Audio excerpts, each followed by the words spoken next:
अकेले मोदी ने पलट दी सारी बाजी, कांग्रेस को दिखा दी औकात सारी। राहुल प्रियंका देखते रह गए, बीजेपी ने चुनाव जीतकर इतिहास रच दिया। 2024 के चुनाव से पहले ट्रेलर दिखा दिया। राजस्थान छत्तीसगढ़ में जीत ली कांग्रेस के जबड़े से जीत, दोनों राज्यों के मुख्यमंत्री हो गए बीजेपी से भयभीत। गुटबाजी ने डुबो दी कांग्रेस की नैया, दिल्ली तक मचा सियासी संग्राम। गहलोत पायलट के समर्थकों में छिड़ गई जंग, दोनों ने दिखाया मैदान में अपना अपना दम। राहुल प्रियंका ने दिया पायलट का साथ, क्या सियासत के जादूगर छोड़ेंगे कांग्रेस का हाथ? प्रदेश ही नहीं पूरे देश ने देख लिया है कि मोदी अकेला कितनों पर भारी पड़ा है। जो कांग्रेस दिन रात मोदी को कभी पनौती तो कभी गालियां देती थी, आज उस कांग्रेस का ऐसा हाल हो गया है जिसके बारे में किसी ने सोचा भी नहीं था। 2 राज्यों में सरकार होने के बाद भी कांग्रेस अब खाली हाथ हो गई है। एमपी तो गया ही, राजस्थान और छत्तीसगढ़ भी कांग्रेस के अहंकार ने डुबो दिया। जो काम बड़े बड़े सियासी सूरमा नहीं कर पाए, उसे अकेले मोदी ने कर दिखाया और ये साबित कर दिया कि जो मोदी कर सकता है वो कोई और नहीं कर सकता।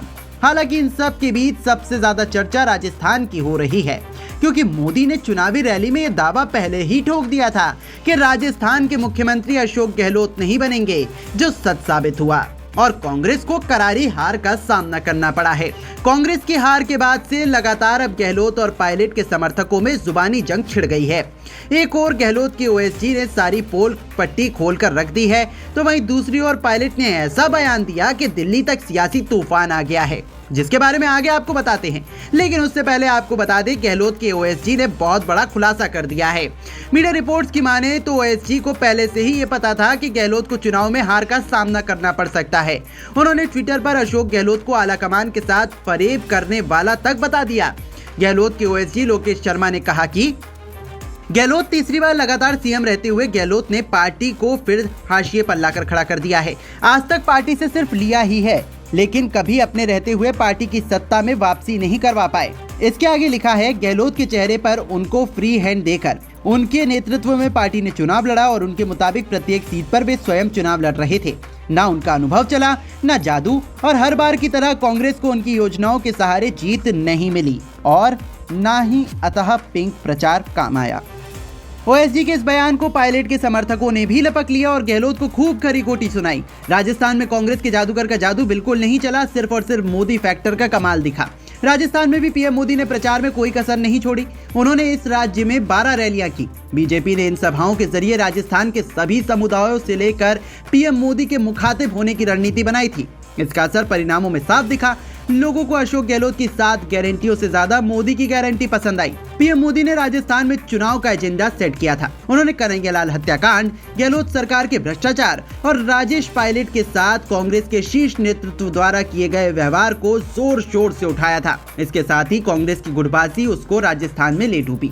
मीडिया रिपोर्ट्स की माने तो सियासी जानकारों का कहना है कि दोनों नेताओं की आपसी लड़ाई से पार्टी को नुकसान पहुंचा है। राजनीतिक विश्लेषकों का कहना है कि कांग्रेस को गुटबाजी भारी पड़ी है। सचिन पायलट लगातार अपनी ही सरकार को घेरते रहे हैं। पेपर लीक का मामला हो या फिर कानून व्यवस्था से जुड़ा मुद्दा, पायलट के निशाने पर सीएम अशोक गहलोत रहे हैं। ऐसे में बीजेपी को दोनों नेताओं की गुटबाजी का पूरा फायदा मिला। हालांकि ये भी सियासी जानकारों का कहना है कि गहलोत की 7 गारंटियों पर मोदी की गारंटियां भारी पड़ गई हैं। सीएम गहलोत ने सामाजिक सुरक्षा से जुड़ी योजनाओं की भरमार से जनता को लुभाने का प्रयास किया, लेकिन आए दिन हुए पेपर लीक और दुष्कर्म की घटनाओं की वजह से सीएम गहलोत के अच्छे कार्य भी दब गए हैं। इस बार करीब 20 लाख युवा वोटरों ने पहली बार वोट दिया और बीजेपी को अपनी पसंद बताया। ऐसा बताया जाता है कि पेपर लीक की घटनाओं से युवा नाराज दिखाई दिए।